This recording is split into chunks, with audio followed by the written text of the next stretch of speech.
Rich man abandons daughter shaking with fever in the forest. But what the horse does next? The storm that night felt like punishment.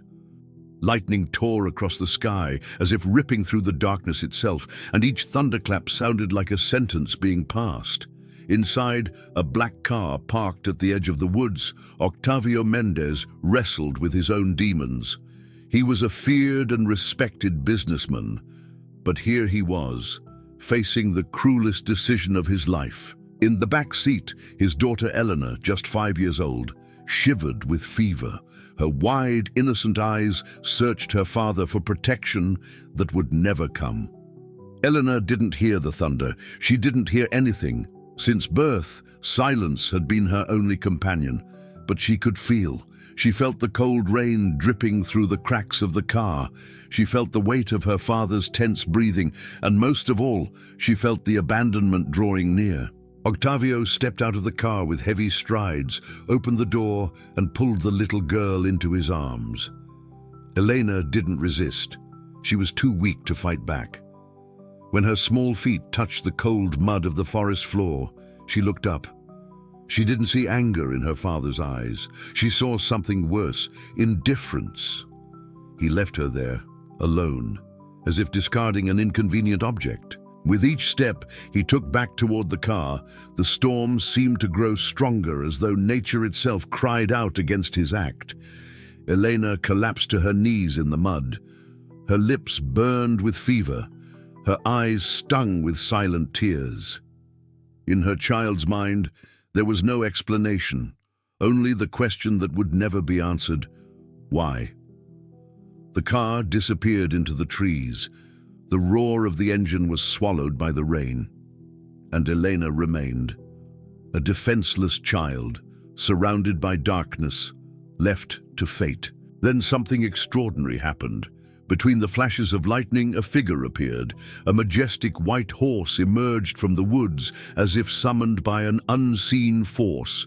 Its hooves struck firmly against the soaked ground, but as it drew closer to the girl, they softened. It was as if the animal understood her fragility. Eleanor lifted her gaze and met the horse's eyes, illuminated by the lightning's reflection. She felt no fear. She felt peace. The horse lowered its head, sniffed her face, and with a gesture almost human, tugged at the drenched fabric of her dress, urging her to stand. With the little strength she had left, Elena leaned on him. The horse then began to walk slowly, guiding the girl out of the forest. The night felt endless, but a destination awaited. The neigh of Luz, yes, that was the name Selina, the owner of the nearby farm, had always given him, echoed all the way to the farmhouse porch. Selina woke up startled. It was far too late for any horse to be loose, and that sound wasn't normal. It was insistent, distressed. When she opened the door, the sight froze her in place. Under the rain, the white horse stood before her, and beside him, nearly unconscious, was little Elena. Selina ran, shouting for her father, Ramiro, and together they carried the girl inside. Her body burned with fever, her lips trembled, and mud covered part of her delicate face. While Selina prepared cold compresses and Ramiro stoked the wood stove, the girl lay unconscious. But for a brief moment, she opened her eyes and fixed them on Luz, who waited motionless on the porch, like a guardian. And in that silent gaze, there was something impossible to ignore: gratitude.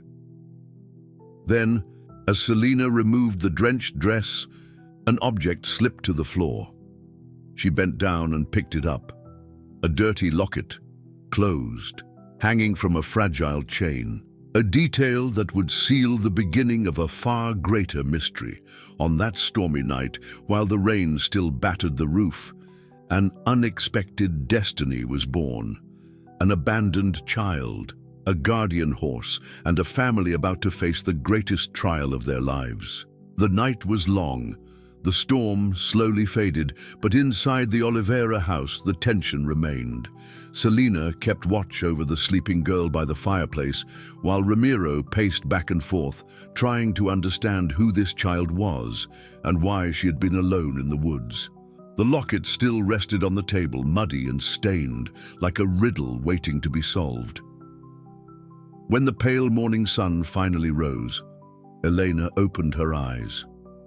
Her face betrayed the fever still burning inside her, but there was clarity in her gaze. Selena leaned down and gently offered her water. The girl watched her lips carefully, as if trying to read each movement, and only then accepted. It was clear.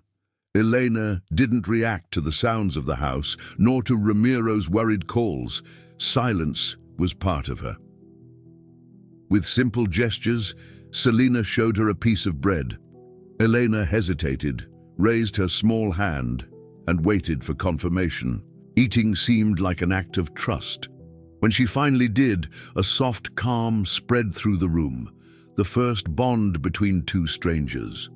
But the mysteries would soon deepen. As Selena tried to change the girl's damp clothes, she found a small piece of paper sewn into the lining of the dress. It was wet, nearly falling apart, but parts of it were still legible. A letter.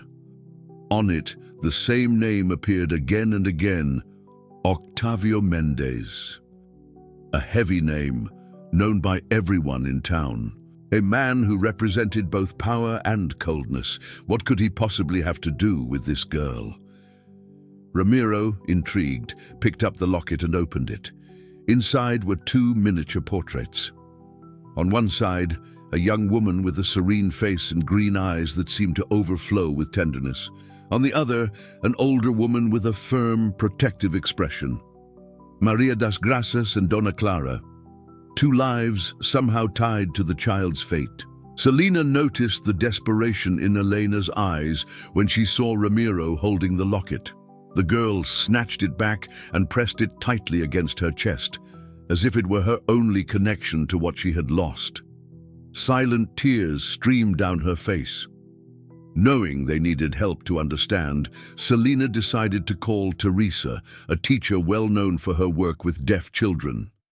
When she arrived at the farm, she brought not only knowledge, but also patience. Sitting across from Elena, she moved her hands in slow signs, as though opening a long-forgotten door.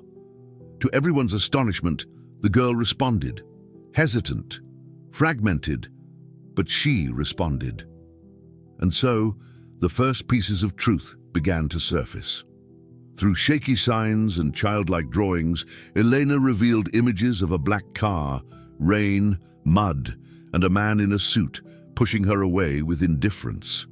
Each gesture was an open wound, laid bare before strangers who were quickly becoming her refuge. When Teresa signed the word for grandmother, Elena touched her heart, lifted her eyes, and cried without a sound.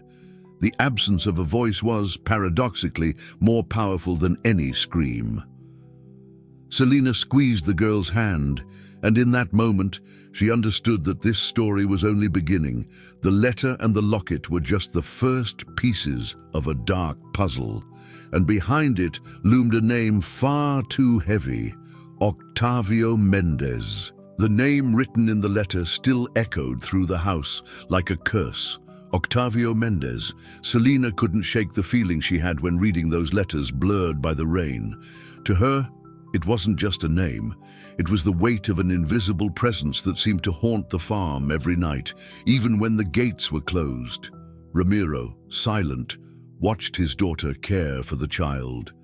He had already heard stories about Octavio, a man who built his empire on ambition and contempt for the weak. If this girl truly was his daughter, the threat of losing her was not just a possibility, it was almost a certainty. And that thought gnawed at Ramiro's heart, who didn't know if he had the strength to stand against someone so powerful. While the adults wrestled with their fears, Elena lived between extremes. At times, she shrank into herself, her eyes distant, as if reliving that night of abandonment.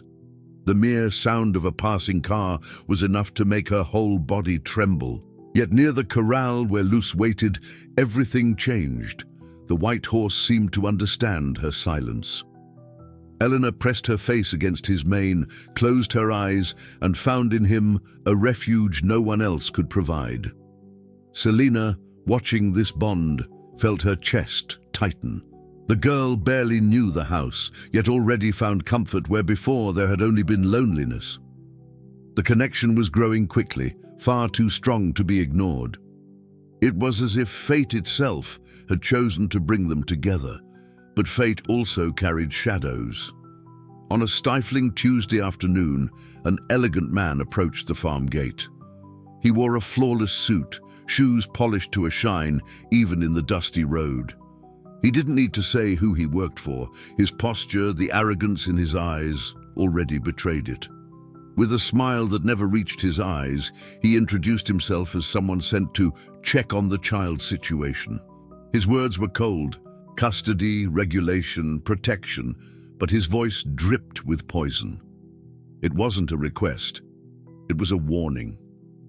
"Mr. Mendes is concerned with the girl's well-being," he said slowly, "and he is prepared to take whatever steps are necessary to ensure it." Selina felt a chill run down her spine. Fear burned inside her, but her voice came out steady. "The girl is fine here. She doesn't need anything from you." The man didn't argue. He adjusted his cufflinks, took a step back, and before turning away, left words that weighed like lead. "Mr. Mendes always gets what he wants." Ramiro closed the gate slowly, but inside he was seething.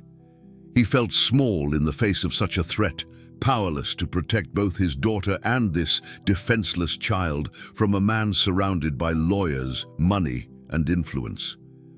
That night, the silence on the farm was suffocating. Even Elena seemed to feel it. She sat with a sheet of paper and began drawing with trembling hands.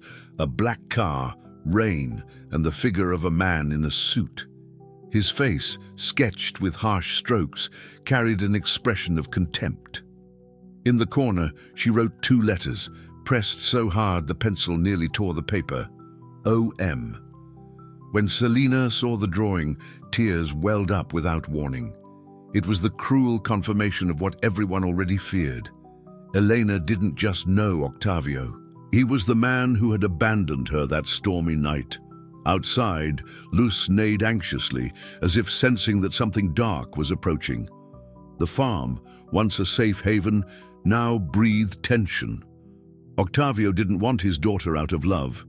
He wanted her back to bury the truth, to keep intact the image of power he had built throughout his life, and everyone there knew, when he truly came for her, he would bring far more than just words. The following days were filled with anxious waiting. The threat left by the messenger never left Selina's mind. Ramiro was quieter than ever, but his eyes revealed his worry. How could they possibly face a man like Octavio Mendes? It was like trying to raise your hands against a storm. Elena noticed everything. Even though no one spoke in front of her, she picked up on the gestures, the tense looks, and the unease around the table. Her small hands trembled whenever someone mentioned cars on the road, but at Luz's side she seemed to gather strength.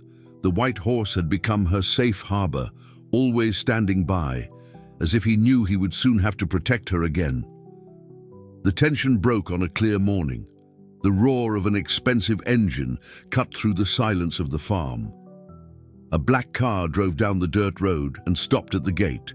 From it stepped Octavio Mendes, flawless in his dark suit, accompanied by a lawyer and the aura of power that always preceded him. Selina's heart raced. Ramiro stood at his daughter's side, steady, but the weight of Octavio's presence seemed to shrink any courage. Teresa, summoned in haste, arrived just in time to hold Elena's hand. The girl recoiled, yet kept her eyes fixed on the man who had once abandoned her. Octavio didn't arrive asking. He arrived demanding. His voice was cold, calculated when he announced, "I've come to take what's mine." The silence that followed was heavy. Teresa calmly translated for Eleanor, who bit her lip until nearly breaking the skin. The girl hid behind Selina, but never looked away from him. There was fear, yes, but also a strange spark of courage in her gaze. Before anyone could respond, a new voice rang out from the road. A woman's voice, firm, brimming with indignation. "That child is not your possession, Octavio." Everyone turned. From another car stepped an elegant older woman, her white hair neatly kept, her expression stern. It was Mercedes, Octavio's mother. No one had expected this. She walked toward the group with determined steps, and before her son, raised an envelope. "You knew from the very first day. You were at the hospital when Maria das Graças died in childbirth. You paid Donna Clara every month to keep the girl hidden. And now you have the audacity to demand what you abandoned." Her words struck like blows.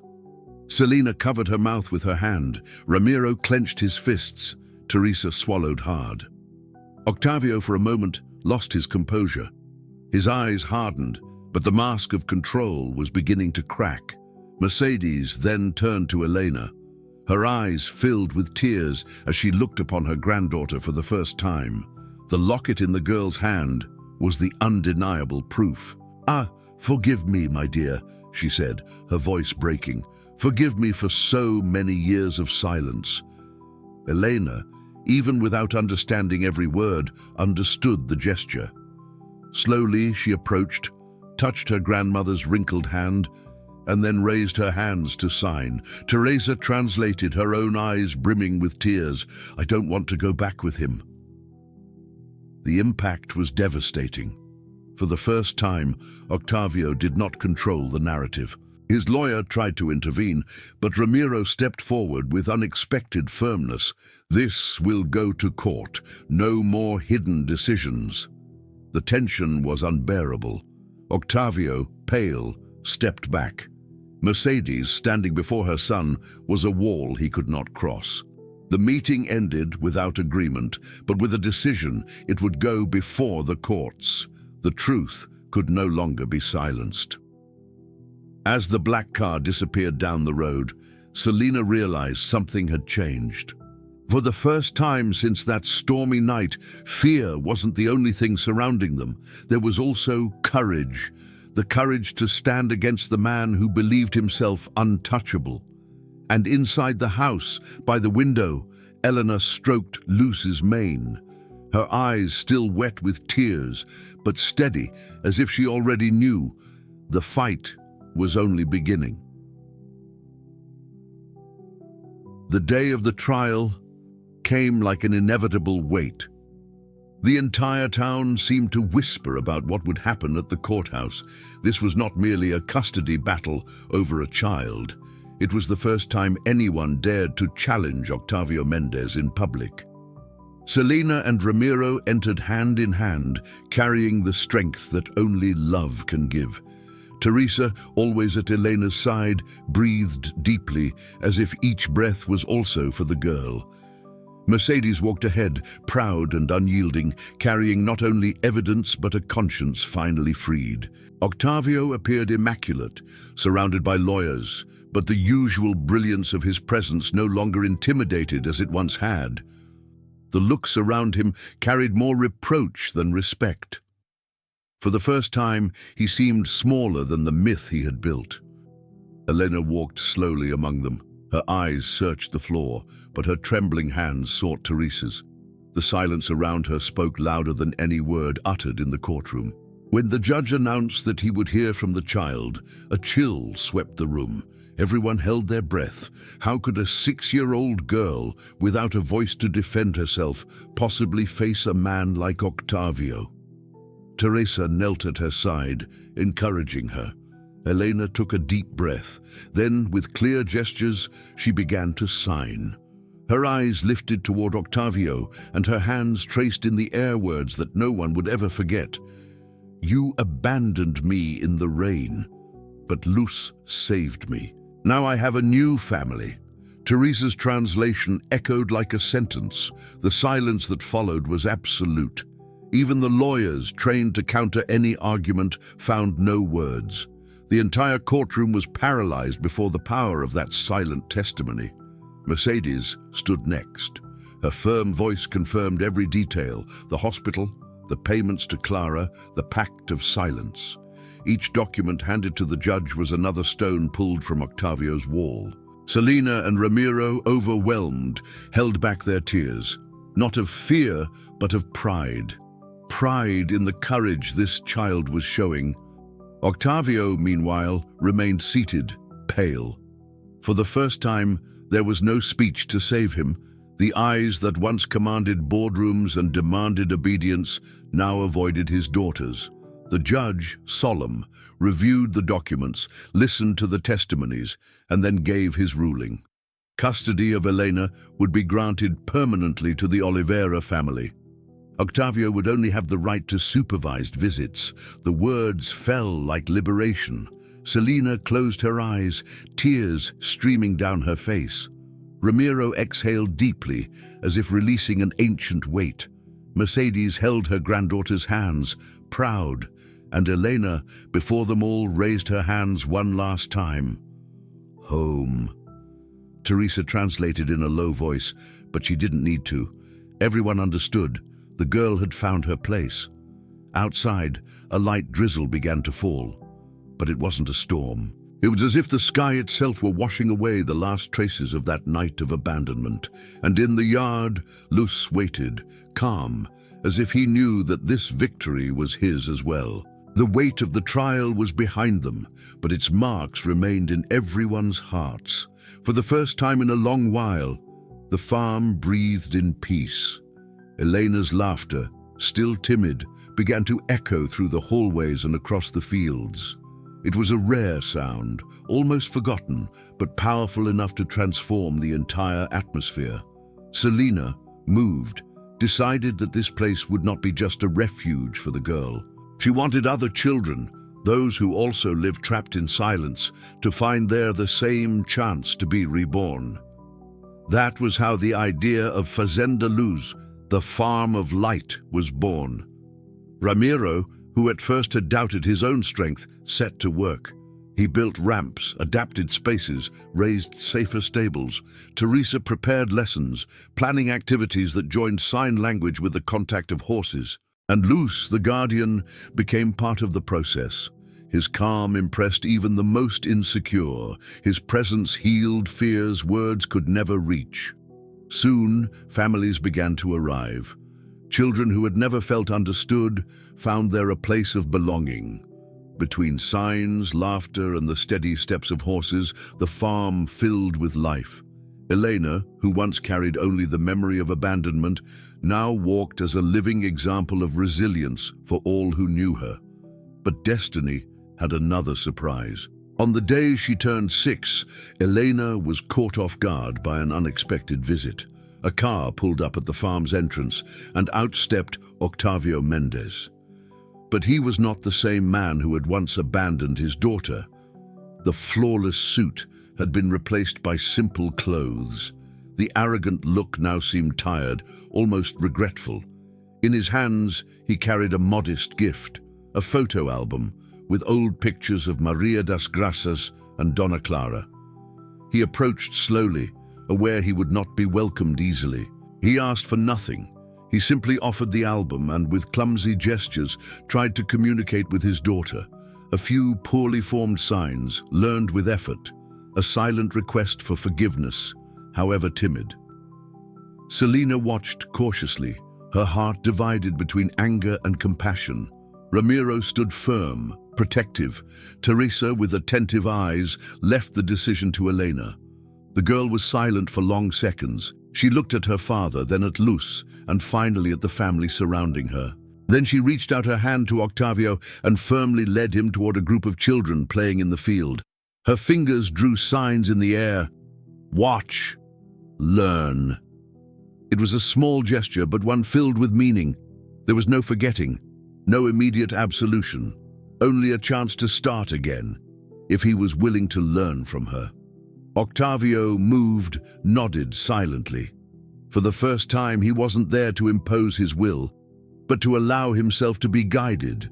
In that instant, everyone understood that the story was not only about abandonment and pain. It was about how even the deepest wounds could become paths of healing, and Fazenda Luz, born of tragedy, now shone as a beacon of hope. Months had passed since the trial. Fazenda Luz was now much more than a house or a stretch of land. It was an expanded home, a shelter of hope for dozens of children who arrived seeking something that once seemed unreachable: acceptance. In the fields, horses walked with steady steps, guiding little ones who smiled as they felt, for the first time, freedom running in their veins. Teresa coordinated lessons, teaching parents and children to communicate through signs. Selena welcomed families with open arms, while Ramiro, silent as always, took pride in every structure raised by his own hands. And Elena blossomed. She was no longer only the girl abandoned in the storm. She was now the beating heart of the entire movement. She walked the halls, teaching other children to sign, sharing drawings that blended horses, roots, and wings. Her presence was living proof that silence also has a voice strong enough to transform. Mercedes, the grandmother who had chosen truth over silence, became a constant presence. She cared for her granddaughter, but also helped other mothers, offering words of support as if trying to repair every omission of the past. Even Octavio, though far from the pedestal he had once lived on, began to show signs of change. He participated quietly, contributed resources, and above all, learned to look at his daughter differently, not as a burden, but as a miracle he had almost lost forever. The peak of this new era came at a community celebration. The sunset painted the sky gold as Elena, mounted on Luz, slowly crossed the central field of the farm. Around her, dozens of people waited. There was no applause. There was something greater, hands lifted in the air, forming the sign for congratulations, a song not heard but deeply felt. Selena cried without shame. Ramiro smiled as rarely before. Teresa closed her eyes, certain that all the effort had been worth it. Mercedes held Octavio's hands tightly, and for the first time, he did not resist. He allowed himself to feel pride, not for a triumph, but for a daughter. Elena lifted the locket, now clean, hanging from her neck. She looked to the horizon, then at the people around her. There stood her new family, her grandmother, even her father in his attempt at redemption. And then she understood. Her story was no longer about pain. It was about transformation. At that moment, a light rain began to fall. But no one ran for cover. Everyone remained in the field, smiling beneath the gentle drops, because there was no longer fear of the storm. Elena, with Luz steady beneath her, closed her eyes and smiled. The rain did not erase her story. On the contrary, it washed away what remained of the night she was abandoned and opened the path to the future. A future where her life would shine as a beacon. A future where her silent voice would show the world that even the deepest wounds can bloom into love. Write in the comments, Luz, if you also believe there is always a guardian on our path. And don't forget to like and subscribe so that this message can reach even more hearts.